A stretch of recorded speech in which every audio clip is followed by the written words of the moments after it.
Niluto ngayon guys, baboy. Lagyan ko ng ano yan, ito tokwa. Yan. Gusto ng panganay ko, adobo na may tokwa naman. Yan.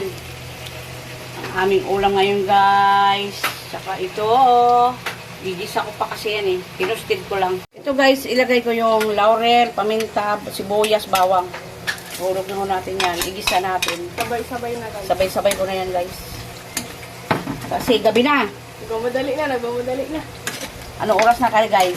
Alas 8 na. Ay. Yan. Ito naman sa panganay ko. Ito, muna natin yung sibuyas sa kabawang. Lagyan natin ng magic, kunting magic guys. Tapos, suka. Suka, saka tuyo. Ayan, suka. Kunin suka lang. Adobo ka. Tukwa. Kunting tuyo. Tansya-tansya lang yan guys. Kunti lang. Tukwa na titira, 3. Ay, malapit na maluto yan guys. Lagyan natin ng tubig guys para lumambot ang baboy. Mayroon ng ano yan ha, asukal saka ano. Palabutin ko muna yung baboy. Kasi naprito ko yan eh. Yan, ganyan. Ayan guys. Magkano tayo ng pakwan. Sobrang init kaya guys. Tingnan mo yung tsura ko dito. Naka-ano ng bimpo. Pasensya na kayo ha. Sobrang init ang aming bahay. Wow, ang ganda ng aking milon. Ayan o. Milon ba ito? Pakwan pala. Sorry, pakwan pala yan. Hiwain natin pala, ilagay natin sa freezer. Kasi ang init ng panahon ngayon. Kailangan natin ng tubig. Ayan, nagpabili ako sa asawa ko para mga bata makakain din. Kasi bunso ko, sumasakit yung ulo niya sa init. Mayroon din akong milon guys. Ito, pakwan. Bili ako ng milon. Ito yung milon ko. Bukas ko naman gagawin yan. Ang aking milon, pasensya na kayo magulo ang aking lamisa. Ay nagluluto ako guys.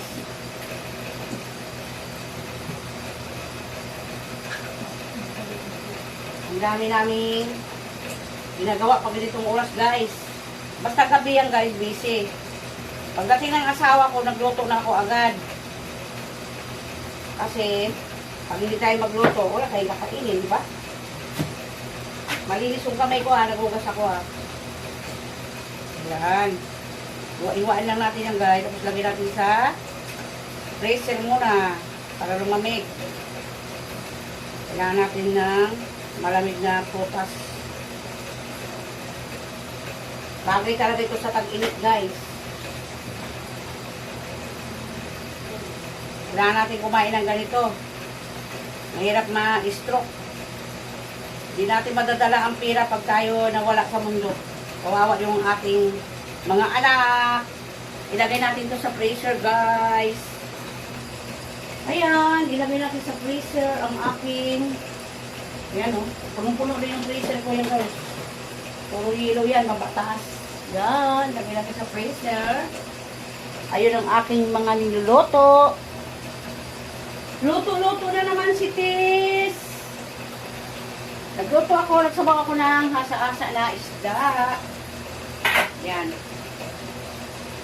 Lagay ko dito. Yan. Ang aming ulam. Ay! Ng aking asawa. Hindi na ako masyado kasi ng hirap yung high blood tayo. Ang gulo ng aking, guys, aking kusina. Magulo ang aking dirty kitchen. Ano po, mainit pala yun. Ang aking paburas dito. Ayan, malapit na rin adobo ko. Kaya palambot ko lang. Ito, luto na rin ang aming tokwa. Ibalot mo ito ng plastic na ko. May plastic dyan eh. Iiwaan na lang lahat. Dito na lang iiwan na lang lahat. Iiwain ko na lang yan lahat guys. Para, habang nagluluto ako, iiwain natin. Para sa, ng ating mga anak. Akin to na. Sobrang init kasi guys. Kaya ganun. Ilang initikpan ko dito? 2. Yung malakas saka yung isaw. Yung galing sa aking kaibigan. Sobrang init talaga. Ma. Oh. Kakain ka? Oh, ito na lahat. Mahilig mga anak ko dito sa ganitong prutas. Minsan ako bumibili nito kasi mahal nga. Papa. Kumain na kayo para malagay ko na ito sa freezer. Ma. Sobrang init talaga. Kailangan natin ng ano ng ganito mga ano.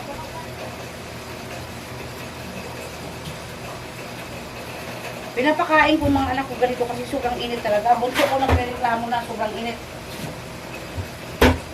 Masakit na yung ulo niya. Dapat kanina yan, mayroon silang ano? Ano ba yun, Ap? Graduation pic. Pictorial. Pictorial pala yun, oo. Hindi na sa sumama kasi masakit na yung ulo niya. Sobrang init kasi kanina. Ano pa yan mo? Hindi na sumama yung anak ko kasi nagpunta na sila kaninang umaga. Di naman natuloy, ang init-init, kawawa kaya asawa ko, lakad ng, ang layo ng nilakad. Ay hindi na pwede yung sasakyan namin sa highway. Yes, guys. O yung asawa ko, di ba po yung asawa ko, hirap na hirap sa paglalakad kaya asawa ko yung pag walang sasakyan. Dapat kasi inaano nila yan kung anong oras para hindi naman hirap yung mga bata. Di ba? Sobrang init sa panahon ngayon. Kawawa yung mga bata. Kahit bata yan, na-stroke din kayo mga bata, di ba? Ang hirap kaya.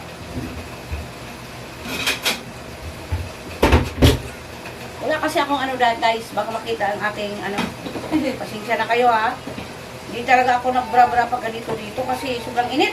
Wala, maiiyak. Hindi kaya yung init.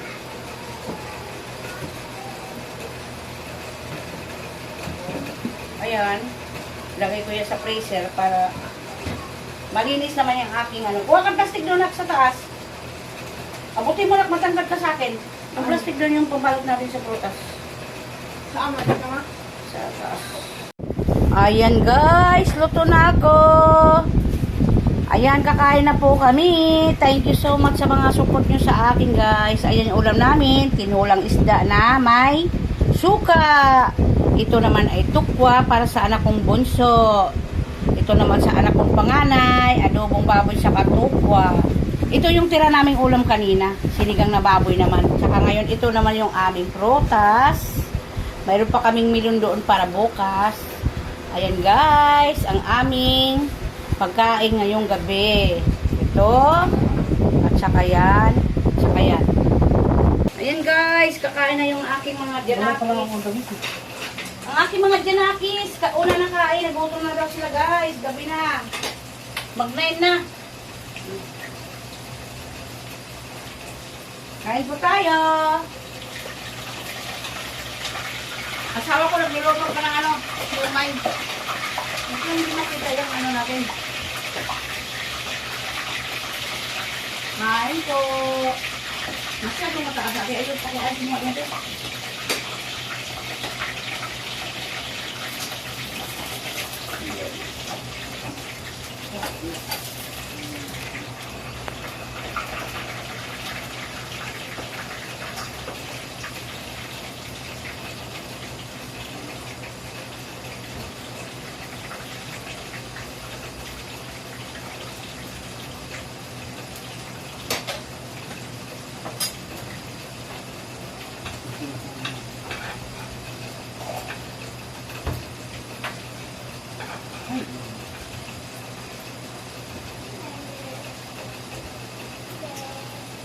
Kain po, tika lang. Sandali. Kain po tayo. Mas maganda pa yun. Mangaw na ta. Magkaon na ta. Kung sa Bisaya pa, kaon ta. Gano'n lang pa? Ganyan mo kami dito guys pag kumakain kasi Mas part tayo. ano tayo, kanon. Ay, mayroon tayong milon. Ay, ano pa kon? Ano tayo guys, sa doon, yung may tindahan. Ganyan talaga ang buhay natin pag may tindahan. Mayroon tayong, ano kami? Yung asawa ko, tatayo, ako tatayo, ganyan. Paano tayo? Tapos yung bunso.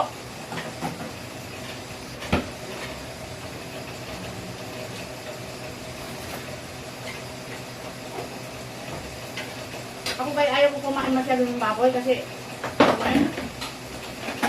ito ano ako, sinula ko ng isda na nilagyan ng kunting suka.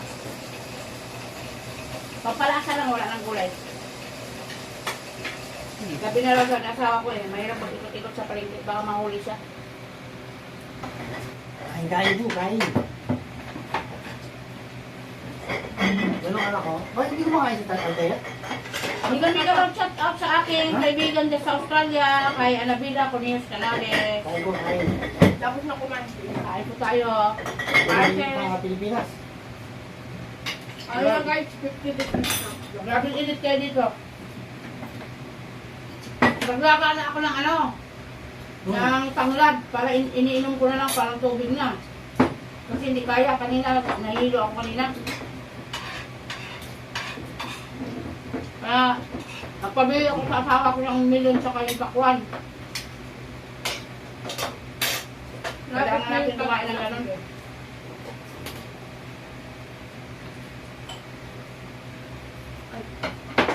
Mahirap talaga.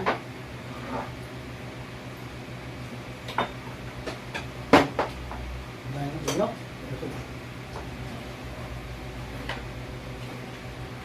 Ay, marami ulam namin yan guys. Bukas, hindi na kami luluto. Lagay na lang namin sa rep. Kasi hindi ko na pinapalabas yung asawa ko pag dumating na alas 8 na ng umaga kasi mainit. Hanggang dyan na lang guys. Thank you. Magandang gabi. Maraming salamat sa mga support nyo sa amin. Thank you so much. Bye-bye.